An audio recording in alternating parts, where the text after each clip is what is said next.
All right. Peace and blessings, beautiful people. It's the Girl High Heels of Oracle Connect, and I'm here in South Fulton, Georgia for Revolutionary Healing's third annual Friendsgiving Festival. And you already know I'm here with the boy, our brother, Red Pillar. What's going on today? How you Man, feeling? staying warm, but whenever I'm amongst the family, it's always a beautiful thing. This is what I live for, just to be around the people.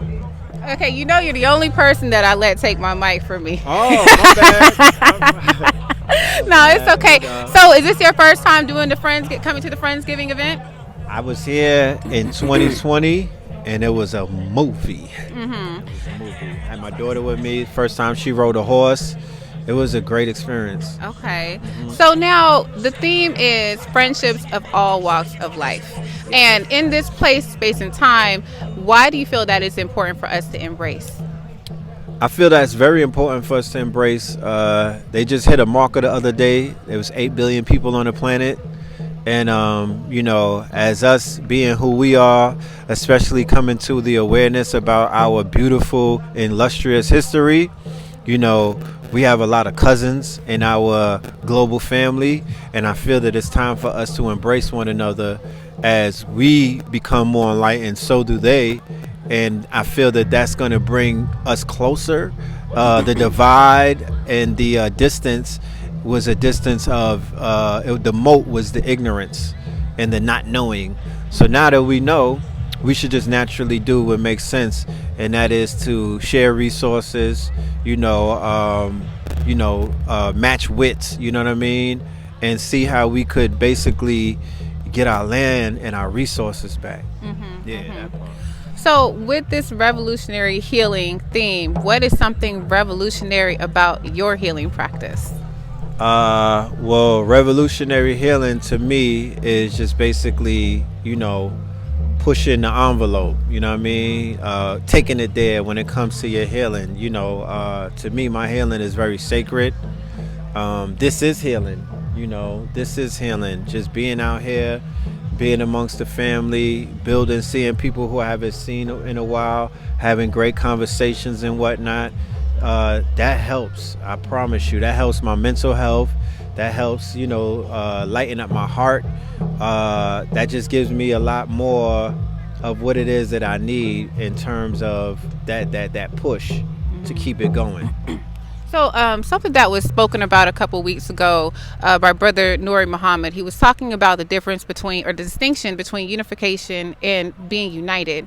And right. Unification, we don't have to be the same. Being united means we are all different, but we are together. Right. And as someone who I feel is a pillar in a community, when you see everyone with all of these differences in our community, what is something that you would like to say to us to continue the unification? Right. I mean, the united front, rather than letting our differences separate us. We should, as intellects, scholars, and scholastic beings, begin to utilize that which was bestowed upon us to look for the unifying principles rather than the differences.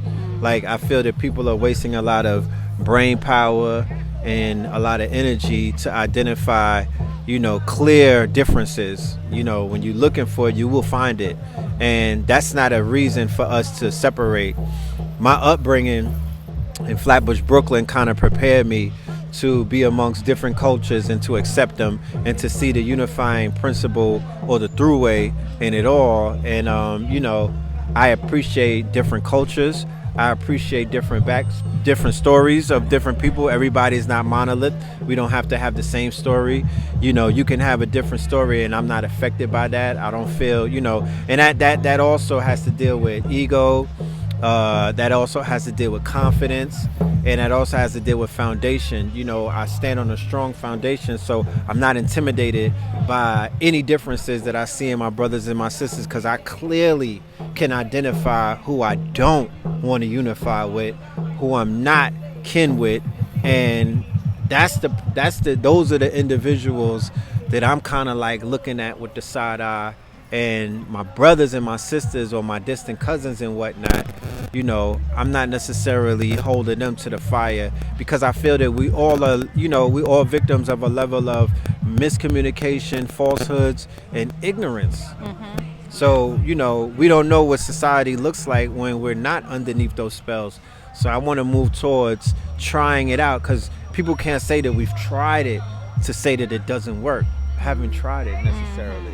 Yes, thank you. I wanted to ask you that because lately the energy I've been like, I want us to just be different but together, because we are different is amazing, and we are way more powerful and way more healing together than separate. All right, it's time I'm eating curry, some tacos. Okay. You know what I'm saying? Some roti.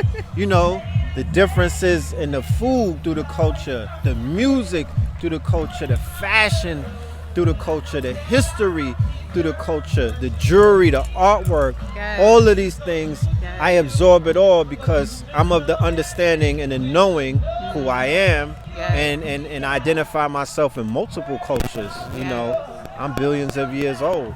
My DNA and my ancestry. So similar to how we moved around when we were seafaring people, it's similar to how we move around now when we hop on planes and get our visas and our passports stamped and whatnot. We were traveling on ships before and absorbing cultures and integrating them and blending them. And I'm doing the same thing now. Yes.